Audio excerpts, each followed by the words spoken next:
ये जो आलू चिप्स आप लोग खाते हैं उसके पैकेट्स को देख के आपको ये अक्सर लगता होगा कि कंपनी वाले पैकेट्स में सिर्फ हवा भर के बेच रहे हैं, इसमें चिप्स तो नाम मात्र के होते हैं और ये हमें ठग रहे हैं। लेकिन जिस हवा के बारे में आप लोग कंप्लेन करते हैं ना, वो नॉर्मल हवा नहीं होती, उसमें नाइट्रोजन भरी जाती है। और एक्चुअली वो नाइट्रोजन ही है जिसकी वजह से पैकेट का चिप्स इतना क्रिस्पी रह जाता है, यानी कि नाइट्रोजन चिप्स को प्रिजर्व करती है। इसके अलावा नाइट्रोजन एक और काम करती है, जब चिप्स को ट्रांसपोर्ट किया जाता है तब ये चिप्स आपस में टकरा टकरा के चूर चूर ना हो जाए, इसको बचाने के लिए नाइट्रोजन एक कुशन की तरह काम करती है। अब आप जान गए होंगे कि इस हवा के पीछे का राज क्या है। ये चिप्स के पैकेट्स के अंदर की हवा का फैक्ट जान के आपको कैसा लगा, चैट सेक्शन में लिखना मत भूलिएगा। कांच इंसान के द्वारा बनाया गया सबसे खूबसूरत मटेरियल है, लेकिन क्या आप जानते हैं कि कांच को मिट्टी यानी कि रेत से बनाया जाता है? जी हां, आप ठीक सुन रहे हैं, कांच को रेत से बनाया जाता है। लेकिन ये इतना आसान नहीं है। इसके लिए मिट्टी को यानी कि रेत को 1700 डिग्री सेल्सियस पे मेल्ट करना पड़ता है। जी हां, इतने हाई टेम्परेचर पर। और उसके बाद वो एक ट्रांसपेरेंट लिक्विड में कन्वर्ट हो जाता है और ठंडा होने के बाद वो सॉलिड के जैसा लगने लगता है, लेकिन वो एक्चुअली सॉलिड नहीं होता।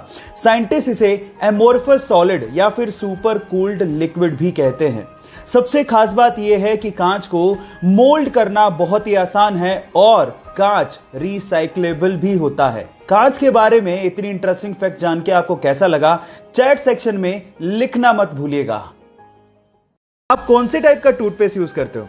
जी नहीं, मैं ब्रांड नहीं जानना चाहता हूं, लेकिन मैं ये जानना चाहता हूं कि क्या आप लोगों ने अपने टूथपेस्ट को पलट के उसके पीछे ग्रीन या रेड मार्क चेक किया है, जैसे कि वेज और नॉन वेज के पीछे होता है?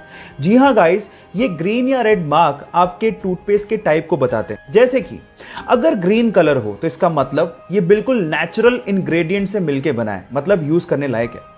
अगर इसके पीछे ब्लू कलर हो तो इसका मतलब ये है कि वो नेचुरल तो है ही, लेकिन उसके साथ साथ उसमें मेडिसिनल प्रॉपर्टीज को ऐड किया गया है, वो और भी अच्छा है। लेकिन अगर रेड कलर मिले तो वो खतरनाक है, क्योंकि उसमें नेचुरल के साथ साथ केमिकल्स भी ऐड किए हुए हैं। लेकिन सबसे खतरनाक होता है ब्लैक कलर, जिसका मतलब यह है कि वो टोटली केमिकल से बनाया गया है। और अगर आपको ब्लैक कलर दिखे तो उसे तुरंत फेंक देना।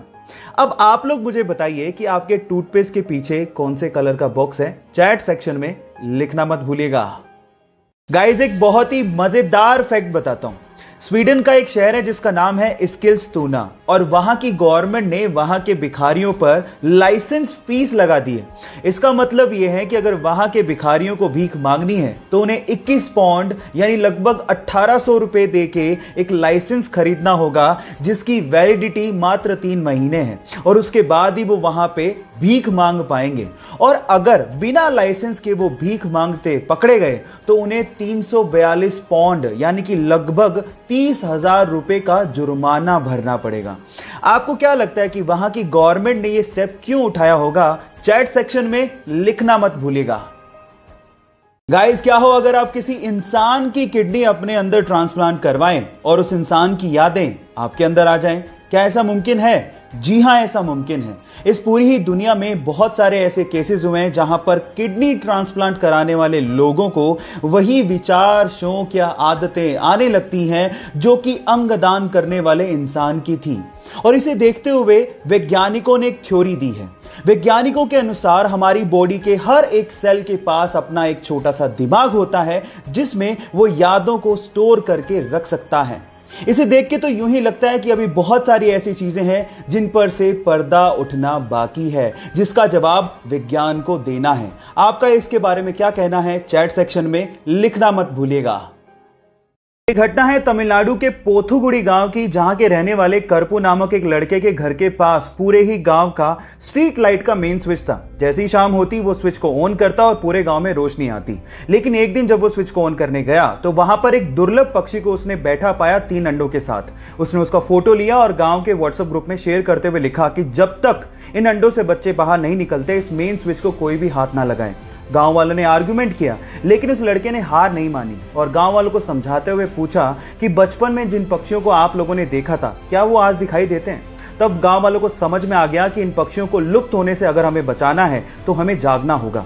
उसके बाद से लगातार 35 दिनों तक गांव वालों ने मेन स्विच को हाथ भी नहीं लगाया और गांव वाले अंधेरे में रहे जब तक कि उन अंडों से बच्चे बाहर नहीं आ गए। और ऐसा करके गांव वालों ने इंसानियत को जिंदा रखा। आपको ये सुन के कैसा लगा, चैट सेक्शन में लिखना मत भूलिएगा। क्या आपने कभी सोचा है कि ऑयल या फिर वाटर के टैंकर हमेशा गोली क्यों बनाए जाते हैं, जबकि अगर क्यूबिकल शेप में बनाए तो टैंकर की कैपेसिटी को बढ़ाया जा सकता है, फिर भी हम लोग ऐसा नहीं करते। इसके पीछे का रीजन क्या है? डोंट वरी, मैं आपको बताता हूं। उसके पीछे का रीजन ये है कि जब भी किसी लिक्विड को किसी बॉडी में कैरी किया जाता है तो वो लिक्विड बॉडी के कॉर्नर्स में बहुत ज्यादा प्रेशर बनाता है, जिसकी वजह से कॉर्नर्स के क्रैक होने की संभावना बढ़ जाती है और लिक्विड वहां से लीक भी हो सकता है। इसके विपरीत अगर बॉडी गोल हुई तो वहां पर कोई कॉर्नर होते ही नहीं है, तो क्रैक कहां से होगा? इसके अलावा जो गोल टैंकर्स होते हैं वो ट्रक को एक लो सेंटर ऑफ ग्रेविटी प्रोवाइड करता है, जिससे टैंकर और ट्रक की स्टेबिलिटी बढ़ जाती है। आपको ये इंटरेस्टिंग फैक्ट जान के कैसा लगा, चैट सेक्शन में लिखना मत भूलिएगा।